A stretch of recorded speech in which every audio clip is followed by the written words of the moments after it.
Hi everyone. Good afternoon. My name is Harshit Jain, and just to introduce myself, I used to be a doctor kind of long ago. Last I practiced was internal medicine till 2006 at Northwestern, and then I decided to quit medicine, realizing I'm not using my neurons a lot, and if I don't do that, it will go into disuse atrophy. Did couple of startups. One was in the health tech, second was in the healthcare communication space before I moved to advertising. Worked with one of the largest advertising network in three continents: Asia, Europe, and Americas. Learned a lot, did some amazing work. As you can see on the slide, these are just some of my data points, the kind of work that I did. And then decided to quit advertising and uh, founded this company called Docare to solve one of the big challenges of healthcare marketing, which is physician marketing in the digital space. So I'm very excited to be in front of all of you today. So the topic for today is AI in healthcare marketing, right? So it's a very interesting one. And I often ask this question: is it still AI, or RI now? Is it still artificial, or it's real intelligence now? And so if I go a little deeper into this, what really is intelligence, right? So the definition of intelligence is it is the ability to acquire and apply knowledge and skills, right? Think as a child. When we are a child, we see certain things, we learn certain things, we adapt certain things, and that's what becomes intelligence. Those are the neural connections which form in our brain, and it forms intelligence. Now, when we are generating data all around us, whether it is the voice data which Alexa is listening, it is the movement data which my Fitbit is tracking, right? Or any data which I'm using my phone, I'm talking. So it's all kind of data which is being captured through data senses, right? And it is not a small amount of data. The statistics say it is 44 zillion bytes of data would be generated by end of 2020. Can you think about even human intelligence being able to interpret that kind of a data? You need something artificial, or actually even more than something real. I call it hyper real intelligence, to be able to understand and analyze that data. We consider human intelligence to be the most superior form of intelligence. Imagine if there is something which would be able to interpret all of that data, what potential it could have, right? Let me give you an example about this data. I always get very fascinated about data. There was one of the programs I did a couple of years ago, and which is kind of known as the most awarded campaign in the history of healthcare advertising. It's called Immunity Charm, right?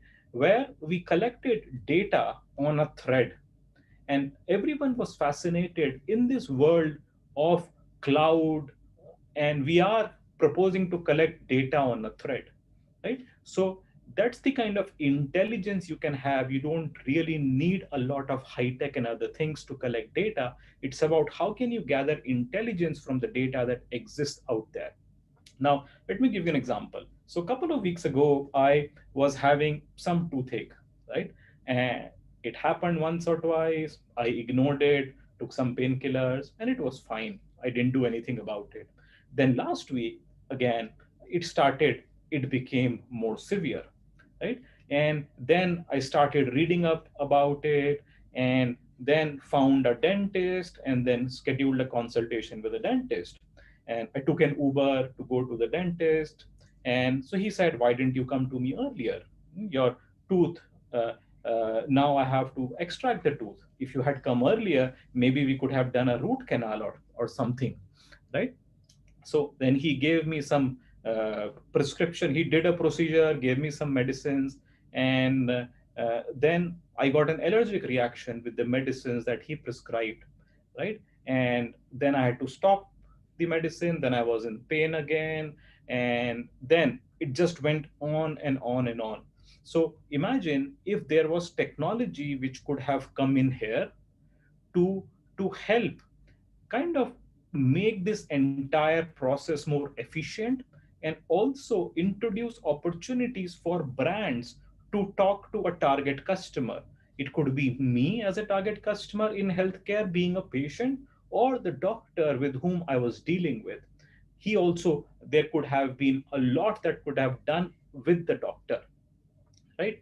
And and it was in this case, if I saw, doctor was kind of using a lot of technology and AI, etc. Like he used an electronic health record as a platform to write my prescription, right? And when he was doing the procedure also, he kind of used some kind of high-tech equipment, not robotics in particular, but some kind of equipment which use that kind of technology and intelligence to help me do the procedure.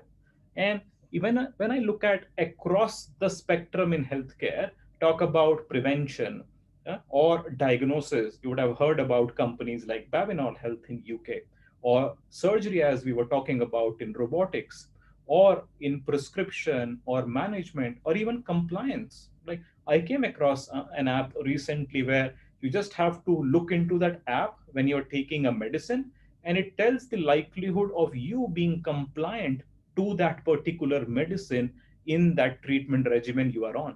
Even drug trials, look at the entire COVID situation, how drug trials have accelerated, right? Earlier, any drug trial used to take 5 to 7 years, but now all the data which is being generated in real time is contributing using AI to reduction in the entire cost and time, right? But when you look at marketing, not much is really done, right? Not much of artificial intelligence is used in marketing and healthcare in particular. When I look at data from all around the world, like healthcare marketing seems to be most laggard when it comes to adoption of the digital, and yeah, definitely AI, for sure, right? And I've seen some kind of gimmicks or tactical usage of these kind of technologies, but I think the beauty is when it is used in real. Now, let me take you back to the situation which I just narrated, right, of my visit to the dentist. Now, how it could have been better, or how could have brands used this situation if AI was there, right? So imagine Alexa was listening to me all the time, like even Siri is listening to us right now, right? Could that have triggered with my data of my profile, and I could have started getting advertising of dentist near me, right, for my profile? So that with that, I would not have delayed my visit to a dentist, and maybe I could have preserved my tooth, right? Secondly, look at when the dentist prescribed me an uh, a pain medication with which I got an allergy, right? If his EHR platform could sync up with the EHR platform that my family doctor uses, right, I would not have landed in that kind of a situation, right? Also, maybe the doctor could have been exposed, or he could have been pushed the advertising of the latest newer generation drug which he could have prescribed to me if he had seen that kind of advertising on the EHR platform, which was just right for me, right? Using the data from all around which is being generated. Similarly, when the he could have pushed the prescription to the online pharmacy directly, so I would not have to go to the pharmacy to get the medicine. That prescription could have directly gone to the online pharmacy, and they would have delivered the medicine directly to me. So look at the connectivity of data, how it is coming, and how it is becoming intelligent for the brands. Now that I had a dental visit, I can start receiving communication from a toothpaste or a toothbrush brand, right? On what I should be doing. So it's not just the commercial communication, but it is also about the messaging that could have been delivered, right? Taking a further advancement to this is when my data is there, right?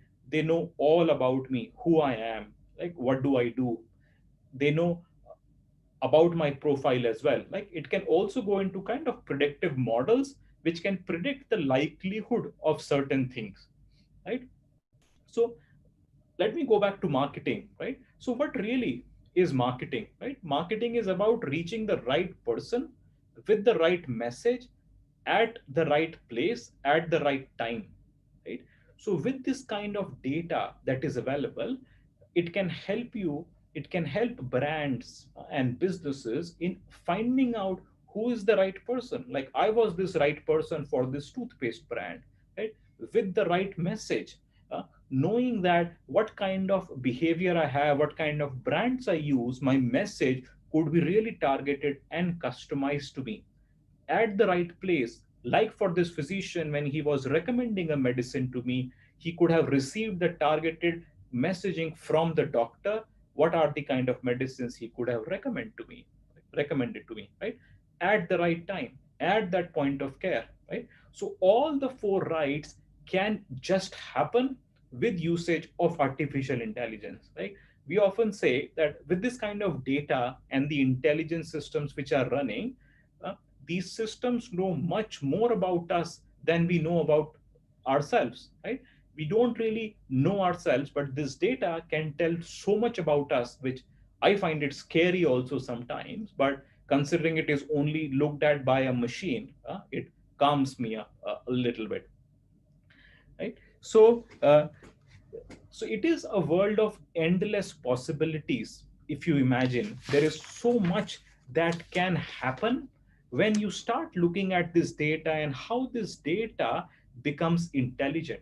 When these data is in silos, like for example, people who visited a dentist just throw communication at this or just start sending them emails or text, versus if I know what is the propensity of this kind of a person to use this brand, what brand does he uses, which store does he go to, etc., etc., your chances of success improve significantly. So it's about getting those data which exists in silos in different parts all over the world. How can we bring them together, make sense, not just artificial sense, but make it real intelligent sense, and making it useful for brands, right? It can bring down the costs significantly and bring in both efficiencies and effectiveness in overall what we do, right? So think about, if I had landed to a doctor before, I would have saved so much in the entire process, right? The entire tooth extraction, the entire allergy that happened, the entire days off that I had to take from work. There was so much human resource loss that happens, which could have been saved with just using data that already exists, the technology that already exists, right? So we are trying to do exactly the same for the world of physician marketing, right? So at Docare, we are trying to make physician marketing intelligent so that brands can communicate the messages that to the right physician at the right location and at the right time when they are thinking about that patient, when they are diagnosing about that patient, when they are managing that patient, right? Versus just a plain vanilla marketing model where there are reps that goes to the doctor, tells them about a drug, and they will then think about where do we want to use it, right? So that's all I had to say. So just summarizing key points, which I think if you keep thinking about it, it will help in the way you think about your marketing mix. Always think about those data senses that exist all around us and the kind of data that is being captured. It may be possible that that data is not being used, but the data exists, right? And there are ways to get that data and start using in your marketing model, right? And yeah, I think that's about it. Thank you so much for inviting me, and I'll be happy to take any questions offline if there are any. And yeah, pleasure to meet all of you.